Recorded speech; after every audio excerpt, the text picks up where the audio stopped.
Welcome to winning zone. আশা করি আপনারা ভালো আছেন। আমি আজকের 19/6/2025 ভিডিওতে আপনার কলকাতা ফাটাফাটের 8 বাজির লাকি নাম্বার বলবো। নাম্বারগুলো হলো নাম্বার 5, নাম্বার 7, নাম্বার 9, নাম্বার 0। এই নাম্বারগুলো রোলিং নাম্বার, কিন্তু 1 বাজি থেকে 4 বাজির মধ্যে এই নাম্বারগুলো রেজাল্ট হবে 100% গ্যারান্টি।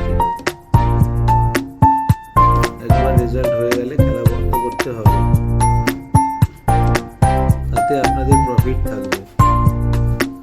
সারাদিন খেলতে গেলে সেক্ষেত্রে লসের ঝুঁকি থাকতে পারে। তো আজকের জন্য ভিডিওটি এখানেই শেষ করলাম। ভিডিওটি কেমন লাগলো তা কমেন্ট করে জানাবেন। যদি ভালো লেগে থাকে তাহলে বেল আইকনটি ক্লিক করে দেবেন, যাতে পরের ভিডিওর নোটিফিকেশন আপনার কাছে পৌঁছে যায়। চ্যানেলটাকে লাইক শেয়ার করতে ভুলবেন না। Thank you for watching.